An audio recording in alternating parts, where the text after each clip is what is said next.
सगळ्यांना जय शिवराय. आपण इथून पाठीमागे सुद्धा स्पष्ट आणि क्लिअर सांगितलं होतं, परंतु संभ्रम संभ्रम संभ्रम असा शब्द वारंवार वापरण्यात येतोय सारखा सारखा, की संभ्रम आहे, लोकांमध्ये संभ्रम आहे. संभ्रम असण्याचं काही कारणच नाही ना. मराठा समाजाला जाहीरपणाने सांगतो, तुमच्या संभ्रम असण्याचं कारणच काय? आपण आलोय आरक्षणासाठी एकत्र, आपल्याला ती आरक्षणाची लढाई जिंकायची. राजकारण किंवा मतदान हे संभ्रम असायलाच नको मराठ्यात, कारण सगळे विषय स्पष्ट आहेत ना. सरळ मी त्या दिवशी पण सांगितलं काय करायचंय काय नाही करायचंय. तरीही जाणून बुजून संभ्रम मराठा समाजात नाहीये. गरीबात हे जे स्वार्थी मध्ये येत ना, जे स्वार्थासाठी दुसऱ्याचा नरड्याचा घोट घ्यायला निघालेले, स्वतः निवडून येण्यासाठी किंवा पडल बा अमुक होईल यासाठी जे मधले आहेत ना, हे संभ्रम नसून संभ्रम आहे असं म्हणते. नसून गरीबाला सगळं कळालंय.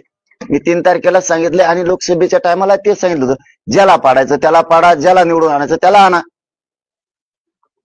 समाजाने बरोबर कार्यक्रम लावलाय, मग संभ्रम राहायला कुठं? त्या दिवशी पण सांगितलं, लोकसभेलाही सन्मान मराठा समाजालाच होता, की तुमच्या हातात तुमच्याच मतदानाची दोरी राहिली पाहिजे, कोणाच्या मनावर तुम्ही चालू नका, माझ्या सुद्धा नाही.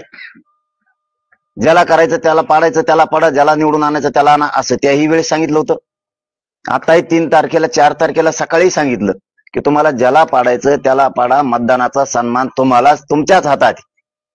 तरी वारंवार सांगितलं जातं की संभ्रम आहे संभ्रम आहे. संभ्रम गरीबात नाहीये, कारण मी फिरतोय बाहेर, मी जाऊन येतोय, मला माहिती संभ्रमच नाहीये. पण जे मधले आहेत ना, ते कन्फ्युज करतात लोकाला, गैरसमज करतात त्यांच्यात. सांगितलं नाही, स्पष्ट सांगितलं. स्पष्ट काय सांगायचं? स्पष्ट काय सांगितलं पाहिजे?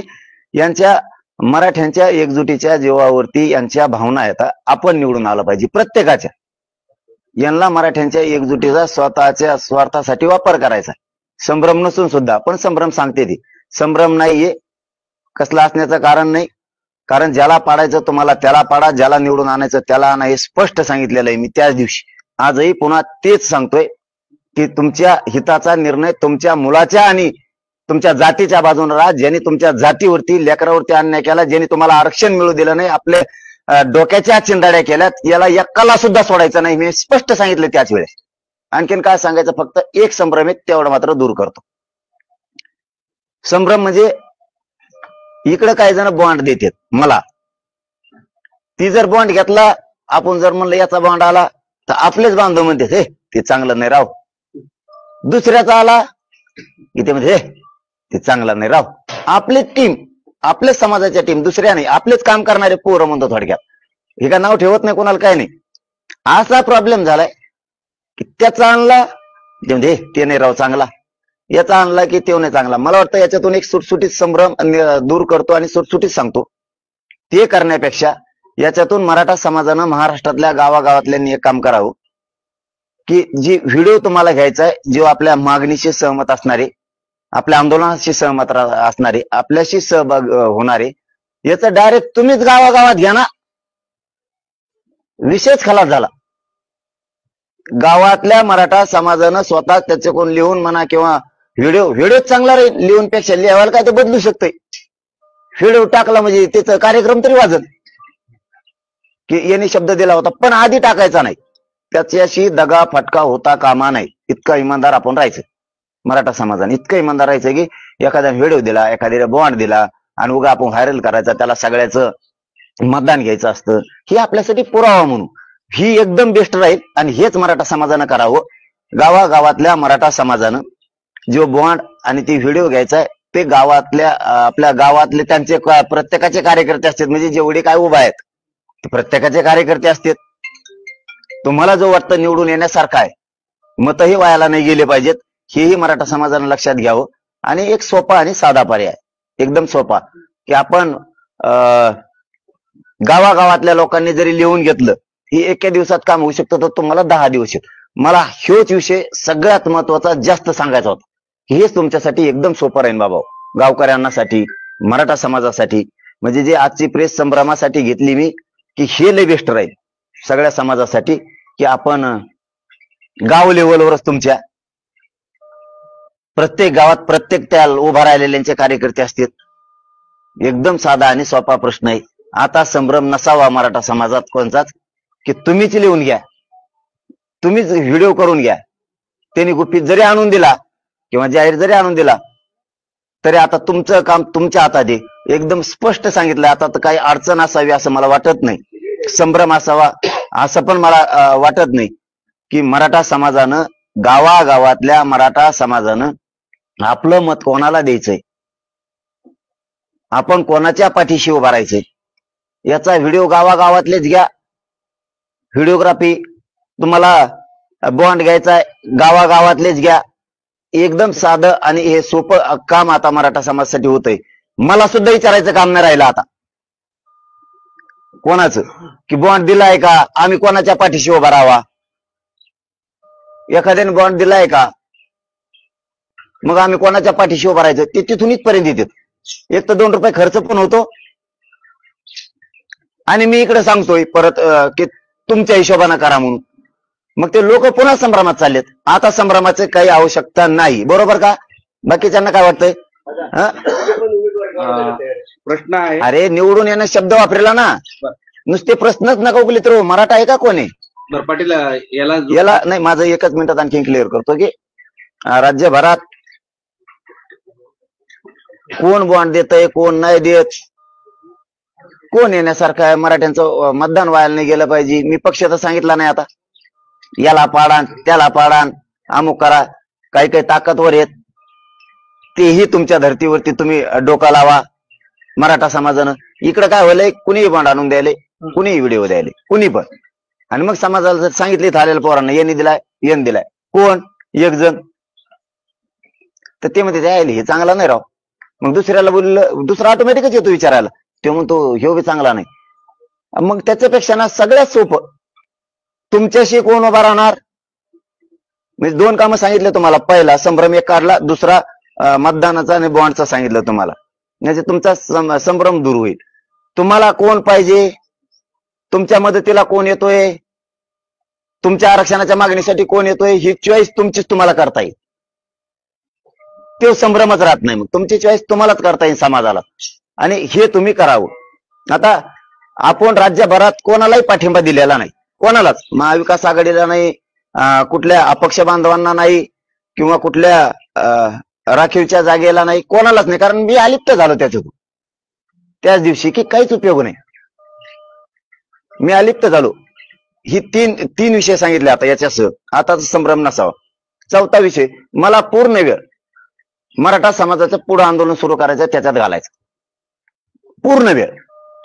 मला मराठा समाजाचा आरक्षणात जीव गुंतलेला आहे, माझ्या मराठा समाजात सुद्धा आरक्षणात जीव गुंतलेला आहे. आमचे जे पोरं आहेत, काही उभा राहिलेले म्हणा, काही फॉर्म घेतलेले म्हणा, यांचाही जीव आरक्षणातच. हे आलत मग दिलं, ही वरगडी नाही जुटलं, ते घेतले कपा कपा काढून सगळ्यांनी. म्हणजे जी रिअल आहे ते आहे. त्याच्यामुळे आमचा सगळ्याचा जीव 15-15 महिने आंदोलन केलेले, जीव जाळलेले, लाखो पोरांवरती केसेस झाल्यात, शेकडो पोरांचे बलिदान गेले, केसेस तोले तरी सुटून आले. पण त्या मायमाऊलीचं घर अंधारात पडलं, तिचं तर कुणीच राहिलं नाही. आम्हाला त्याचे स्वप्न साकार करायचे. म्हणून आता संभ्रम मराठा समाजाने कसल्याच प्रकारचा ठेवू नका. कारण मला या राजकारणाच्या तयारीपेक्षा, कोणाला फुकट मोठं मराठा समाजाने करण्यापेक्षा, आपण सगळेजण, म्हणजे 4था विषय सांगतो, आपण सगळेजण मिळून आजपासून आपल्या आंदोलनाची पुढची तयारी करू. कोणी आलं, 1 मिनिट दादा, कोणी आलं तरी आंदोलन हे मला आणि माझ्या समाजाला करावंच लागणार. त्याच्यामुळं आपल्याला थांबून चालणार नाही. आपण सगळेजण आजपासून आंदोलनाची तयारी करू. 5वा विषय, आता संभ्रम ठेवू नका. कोणी कोणाच्या सभेला प्रचाराला जाऊ नका. कोणीच आपल्याला काय देणं घेणं नाही कोणाचं.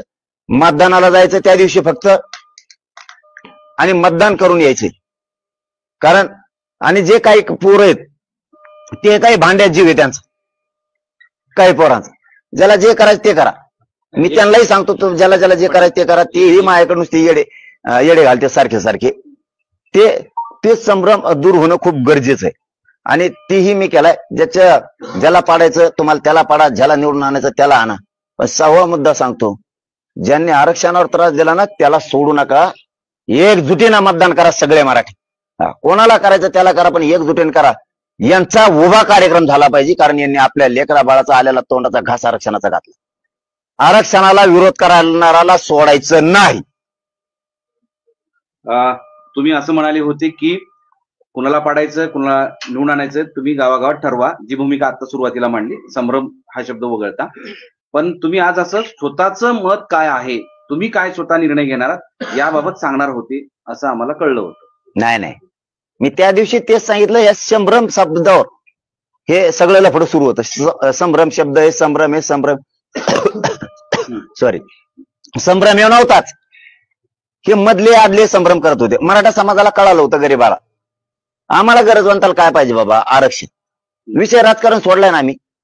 ज्यांनी आम्हाला त्रास दिलाय त्यांना तो सुट्टी नाही. मराठा आरक्षणाला विरोध करणारा सुट्टी नाही. मग तो कोणी असो. विरोध करणारा पक्ष कोणता आहे तुम्ही स्पष्ट का सांगत नाही? का सांगावं, का गरज आहे एवढी कोणाला स्पष्ट घेण्याची? मी जर त्याच्यात नाहीच ते का स्पष्ट सांगावं? लोकसभेला कुठं स्पष्ट सांगितलं? एवढा बुद्धिवान आहे राव मराठा, एवढे गेलेला माझा समाज नाहीये. आणि का माझ्या समाजाला सुद्धा मी का अमुक करायला लावो? समाज करतो ना. समाज मला कधी संकटात सापडू द्यायचा नाही, कधीच. तो बरोबर उभा कार्यक्रम लावतो. कोणाच्या प्रचाराला सभेला जायची काय गरज नाही, तो कार्यक्रम लावतो. आणि संकट या शब्दावर सुद्धा सांगतो, आपलं कोणी काही करू शकत नाही. मराठ्यांना सांगतो, कोणाचं सरकार येऊ दे, आपलं कोणी काय करू शकत नाही. आपण 50-55% राज्यात आहे, काय करू शकत नाही आपलं कोणी. कोणाला भ्यायची गरज नाही, काय नाही. देवेंद्र फडणवीस सुद्धा आपलं काही करू शकत नाही, काय करू शकत नाही. तेव्हा आपला कोणाचाही सत्ता येऊ दे, काही भ्यायची गरज नाही कोणाला. फक्त एकजुटीनं काम करायचं. मराठा आरक्षणाला विरोध करणारा मी, आपल्या समाजाचं आरक्षण मिळण्यासाठी तुम्ही आणि मी, आपण आपल्या आरक्षणासाठी पुन्हा मोठमोठी बांधू. कारण पुढला आपल्याला करायचं आहे. पुढचं काहीच संभ्रम असन, हे आल्यावर काय होईल, ते आल्यावर काय होईल, काय होत नाही, काही करीत नाही आपलं कोणी. त्यांना गुडघ्यावर टेकू आपण. ज्यांनी आरक्षणाला विरोध केला, ज्यांनी हे सगळे डोके फोडले, त्यांना मतदान करू नका असं तुम्ही म्हणताय. पण त्या गावागावातल्या लोकांनी त्यांच्याबद्दल त्यांच्याच उमेदवाराचा व्हिडिओ काढला आणि त्यांनी सांगितलं की मी तुमच्या सपोर्ट आहे, तर मग तिथं संभ्रम होतोच की तयार. मी कारभारच मराठ्याच्या हातात दिलाय, संभ्रम ठेवलाच नाही. आता प्रत्येकांचे गावात कार्यकर्ते, आता संभ्रम ठेवला नाही. आता संभ्रम शब्द येऊ शकत नाही. कारभार मराठ्यांच्या गावागावात हातात दिलाय. आता ते गावागावात ठरविणार. कोणी आपल्याला बोंडाने व्हिडिओ दिलाय, कोण निघतो याच्यातला, मतदान व्हायला जाऊ द्यायचं नाही. कारभारच त्यांच्या हातात दिला. त्यांना माहिती आहे आता कोण आपला कोण नाही. मला उदाहरणार्थ इथून हिंगोली म्हणा मला, किंवा इकडचं कोकणातला म्हणा, मला काय माहिती कोण चांगला आहे. इथून काय मिळेल मला, कोण चांगलं त्यांचं त्यांना तरी माहिती आहे ना. असेल का? फक्त एकच सांगतो, एकजूट फुटून देऊ नका आणि एकजुटीनं मतदान करा. आरक्षणाला विरोध करणारे किमान गेलेच पाहिजे. मनोज जरांगे यांचा हा लोकसभा पॅटर्न असेल का? मी तर मैदानातच नाहीये, माझा समाज बी मैदानात नाही. आम्ही दोघं पण नाही. आम्हाला जे करायचंय मत व्हायला गेलं नाही पाहिजे, त्याच्यामुळे आम्ही समाज तर करणार आहे, त्यात काही दुमत नाही. संभ्रमाची गरज नाही. मला 10-12 दिवस राहिलेत. मला माझी लढाईची तयारी करू द्या. एकदा 100% आरक्षण मिळू द्या, मग यांच्याकडे बघतो आम्ही राजकारणात सुद्धा. पण आता आम्हाला वेळ नाही, कारण आम्ही आता पुढची तयारी लगेच करतो. आम्ही पुढचं सामूहिक उपोषण करणार आहे. पाटील साहेब, एक सांगा, तुम्हाला निवडणुकीत जायचं नव्हतं, पण समाजाचं एक मत घेऊन तुम्ही निवडणुकीत उतरलात. उमेदवार निवडीची पूर्ण प्रक्रिया रात्रंदिवस 24 तास तुम्ही केली. नंतर तुम्ही भूमिका घेतली की आपल्याला जायचं नाही निवडणुकीत. आणि आता आधी तुम्ही सगळ्या राजकीय पक्षांची हे करून टाकलं की चुकवा साफ करणे, किंवा आम्ही यांचं राजकारण 10 पिढ्याचं संपवून टाकू. या सगळ्या गोष्टी तयार असताना पाटील एवढे अलिप्त का झालेले आता, फक्त समाजावर सगळं सोडून? अलिप्त होत नाही काही गोष्टी. अलिप्त कुठं झालोय म्हणजे निवडणुकीच्या बाबतीत? हो ना, अलिप्त कुठं झालोय? लोकसभेला तेच शब्द होता, आता तेच शब्द आहे. अलिप्त कुठं झालोय? माझं सगळं सोडून देतो समाजाचं काम आणि बसतो यांचं टेंबावाडी मिरवीत. माझ्या समाजाच्या लेकराला आरक्षण लागतंय, ते मोठे करायचं स्वप्न होतं आमचं सगळ्यांचं. तो लढा जिवंत ठेवणं माझं जबाबदारी आहे ना. मी ते काम करावं. तिकडे वेळ घालण्यापेक्षा मी इकडे वेळ घालतो ना थोडा. आम्हाला सामूहिक, तुमच्या लक्षात नाहीये, सामूहिक आम्ही उपोषण करतोय आता. पाटील, तुम्ही ज्या दिवशी माघार घेतली निवडणुकीतून त्याच दिवसानंतर दबके आवाजामध्ये चर्चा आहे लोकांमध्ये की तुम्ही आता शरद पवारांच्या बाजूत, म्हणजे शरद पवारांची मागणी आहे अशी चर्चा आहे लोकांमध्ये. नाही, ते फक्त तुमच्यात आहे एकट्यात, बाकी कोणात नाहीत. तुमच्या सगळे स्क्रीनशॉट बघितलेत मी.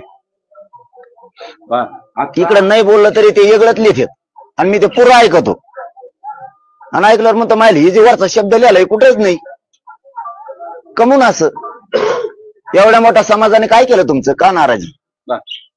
तुम्ही 10 दिवस, आता हे प्रचाराचे निवडणुकांचं काळ आहे, त्या 10 दिवसाच्या काळामध्ये काय, म्हणजे तुम्ही दौरे करणार आहात, वेगवेगळ्या जिल्ह्यात जाणार जाणार. आहात, काय त्याचं शेड्यूल काय ठरलेलं नाही, आहे? मी जाणार समाजाच्या दर्शनासाठी, मी जाणार. हा, माझ्या समाजाच्या दर्शनाला मी जाणार 100%. मी रोखत नसतो कोणाला. मी जाणार आहे, पण मी माझ्या आरक्षणाची सुद्धा लढाईची तयारी करणार आहे. माझा समाज मला वाचवणं गरजेचं आहे, समाजाला आरक्षण गरजेचं आहे, समाजाचे रोज